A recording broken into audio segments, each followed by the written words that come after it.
Everybody, let us get into this. Today, I want to talk about the Diary of a CEO. And I've realized that as soon as I watch something, I have to go make this commentary on it.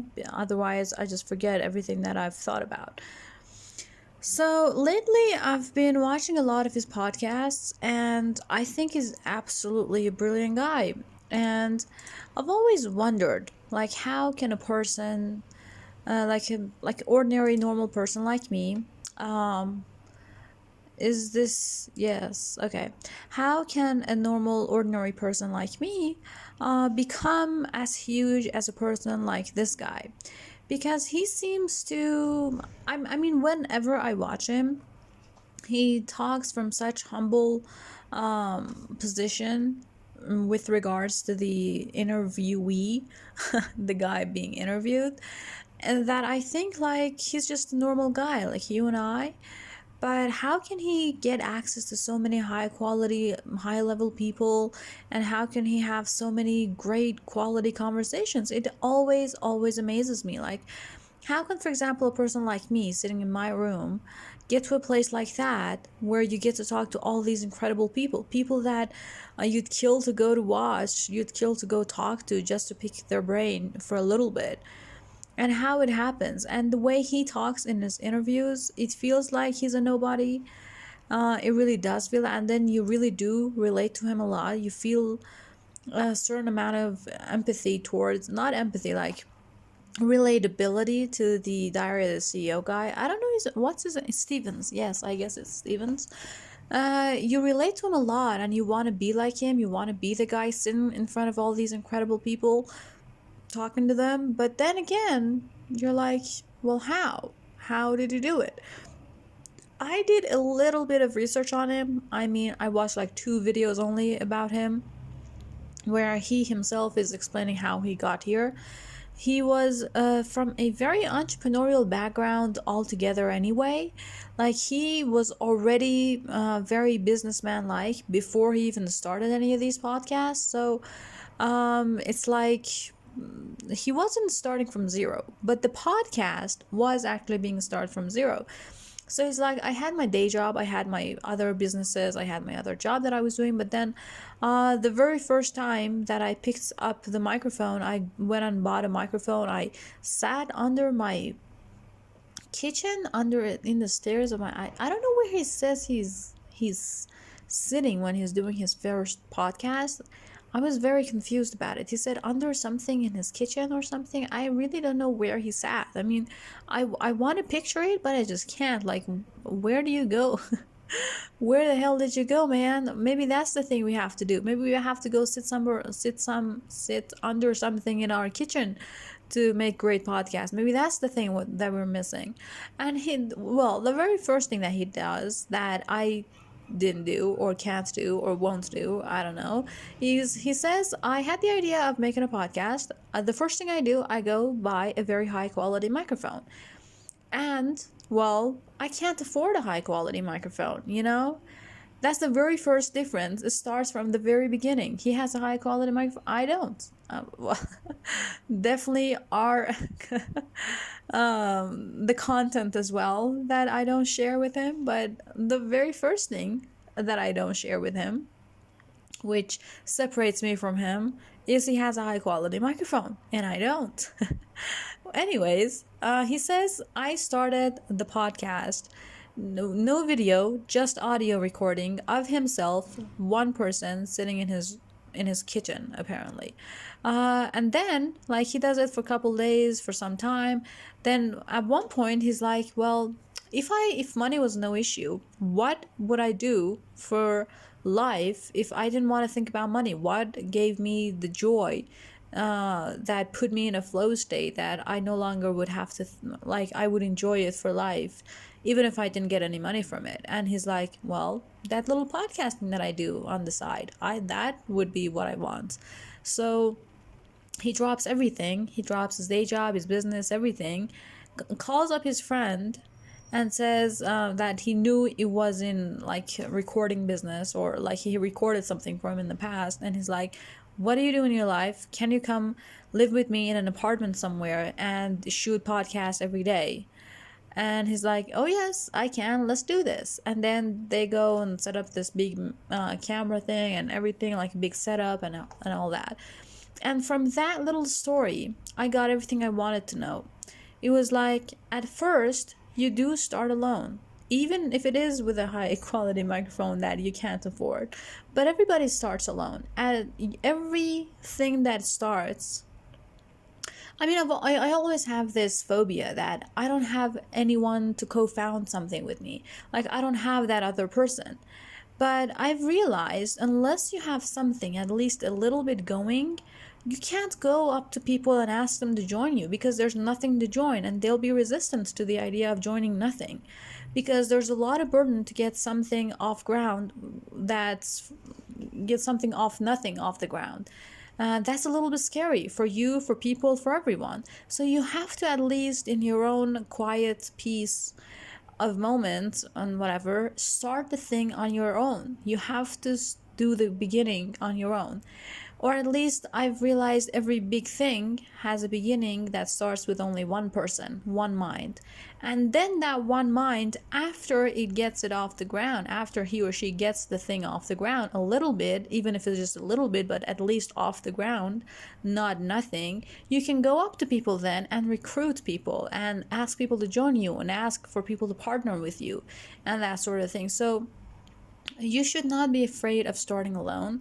You shouldn't be afraid of starting on your own. And then once you have something going on, then you can go up to the best quality person for that job and say, hey, let's do this together. And then they'll be like, oh yes, that's such a good idea, let's do this. You see, only in a situation where something is already a little bit going forward that you even know who to ask. I mean, when you have nothing, you don't even know who's the best person to partner with you on this, partner with you on this. And only after you do have something, that you know what person is the best for it, who you can go to next, and who you can call up that would say yes, that would be proper for the job and appropriate for the job.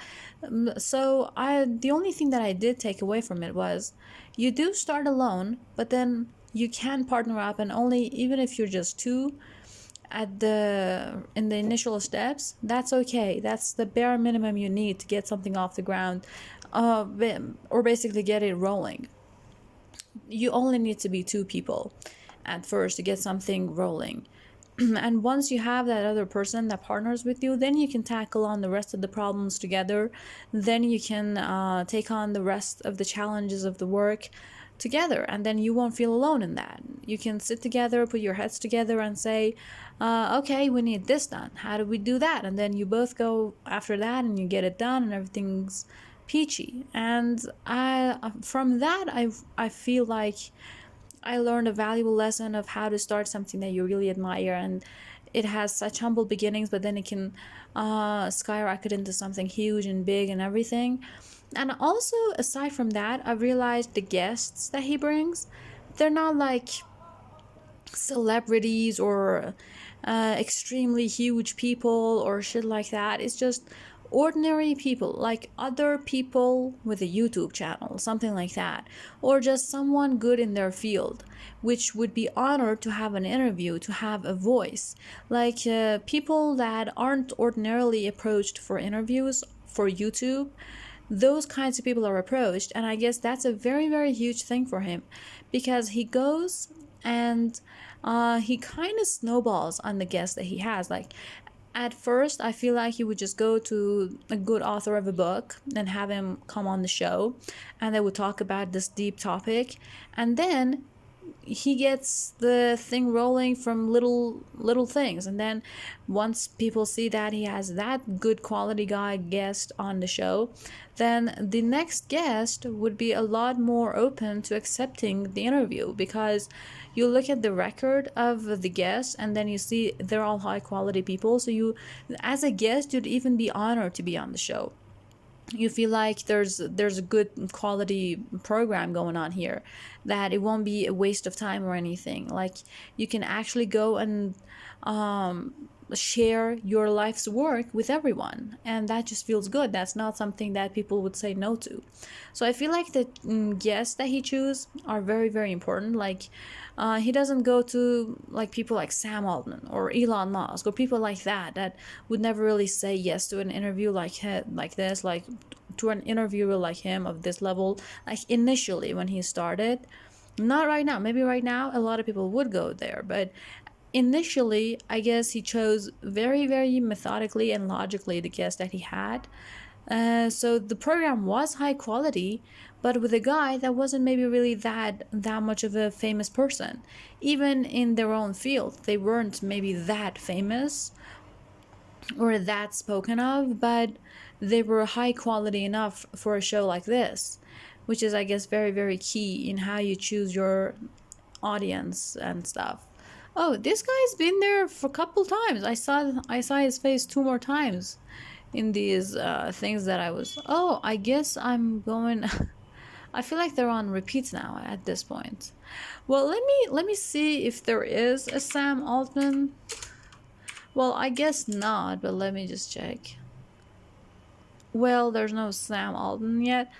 Let me just check Elon Musk real quick. Because I'm not sure, maybe he did have him on. Well, yeah, you see, there's no Elon Musk. Or, for example, even Bill Gates. Like, you'd think as an interviewer like that, the very first guy that you would go to is like Bill Gates, Elon Musk, people like that. Like very, very busy people that would never say to an interview like that. But then he's very wise in how he chooses his guests, and the conversations come out real good. They come out real high quality. And I've been loving the things that he has to say on his show, and they're just such diverse topics that it just makes you want to stick around, makes you want to listen more. There was this one thing that I was watching just a couple minutes ago. Let me find it. It was about you live in a virtual reality already.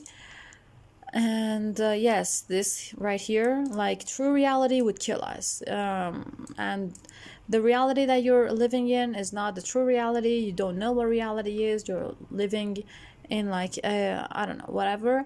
And I was listening to this. It was really amazing for me. It really, I mean, I was already familiar with those types of concepts prior to this whole thing, so it wasn't really that much of a like transformational thing for me, but I enjoy listening to a content like that. And then a lot of his videos, you see him talking about very practical, methodical, scientific things, but then he brings a guy like this that says you're living in virtual reality. So it's like he's not afraid to explore very, very diverse topics. He's not afraid to expand his worldview. He's not afraid to shift paradigms, and he doesn't get stuck in one way or another. That's what I like about him.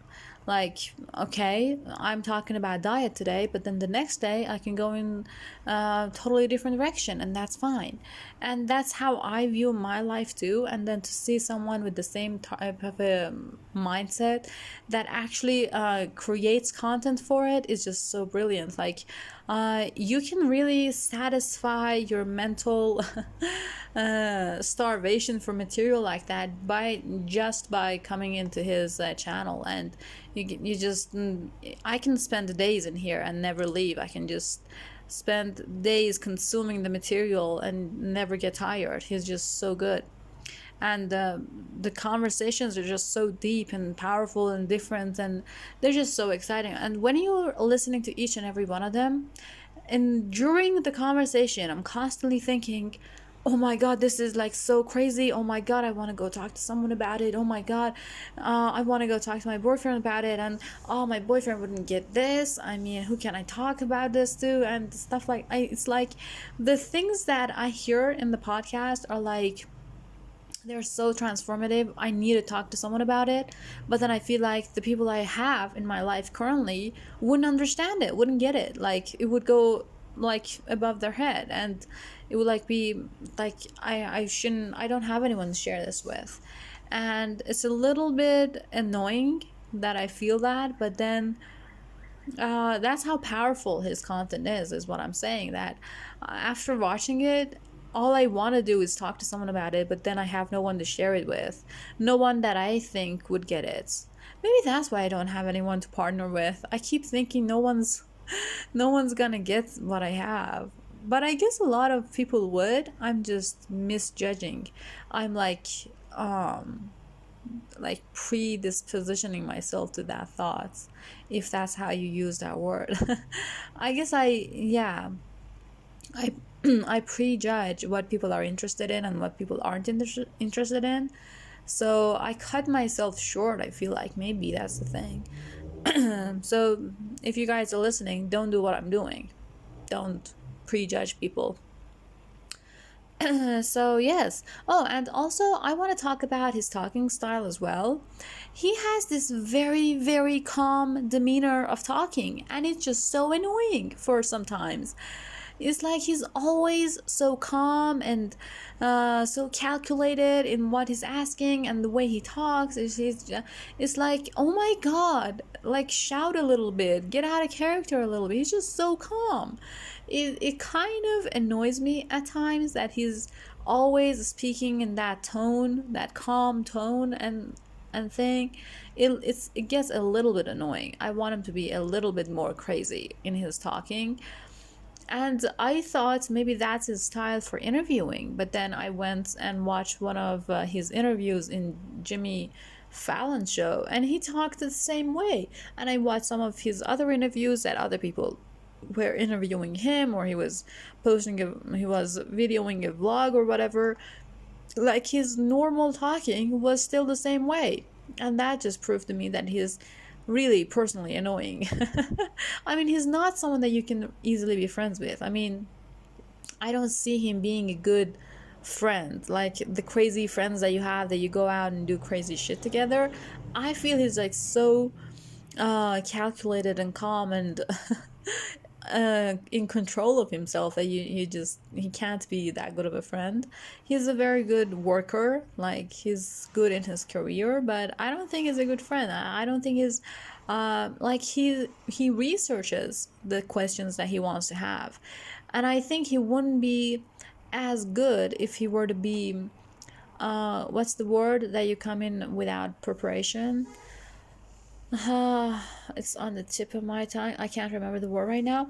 But I feel like he's not very good on the fly. He's not very good on whim, if that's how you use the word. I'm really not sure. But there was one time that he said that he went in for an interview. He had been researching the wrong guest. So he goes up to the interview desk, and the guest is sitting right there. And he's like, I don't know this guy. I don't even know his name. It was in Jimmy Fallon's interview, if you want to go watch. I don't even know his name. I've been researching the wrong guest. He was researching the guest for the next hour, for the evening time, but the morning guest, I guess it was, he didn't know anything about it, and he hadn't even read anything about it.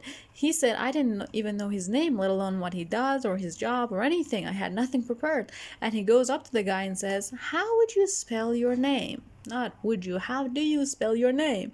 And the guy says, it's K. And he's like, Key, or just K, like what do you mean? And he's like, no, it's just K.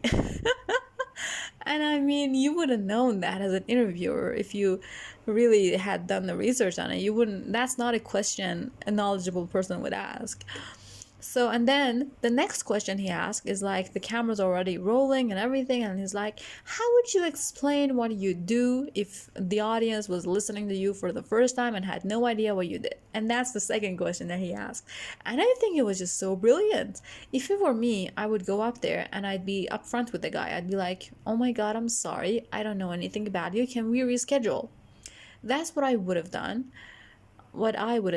And not him. I guess it would have been rude to do something like, or I would at least go to the back setting or the back guys or whatever, and then be like, can we have a minute and go do little fast research in the backstage, or like ask someone, like buy some time a little bit. Like, it's not set on stone to start at that particular time. He could have bought some time, gone backstage and asked about him or something. He could have done something, not to just go up to the guy stare him in the eye and say, how do you spell your name? Although that is a very smart question, but I wouldn't have done it that way. I mean, I'd be too afraid to do it. It'd be too rude to do that. You can buy some time. You could have done that. I don't know why he didn't do it. That would have made a lot more sense to me. And anyway, so maybe he does have that brain to do something without being too prepared for it. That's my point. Maybe he is good in that respect. But again, I can't think of him as a as a very fun, outgoing guy to be with. He's like so methodical in his life, and it gets a little boring. Like, personally speaking, it gets a little boring. But I mean, everybody has a different style. Who am I to judge? Well, I am judging because I have the power. But whatever. Thanks for listening. Bye bye. Everybody, let us get into this.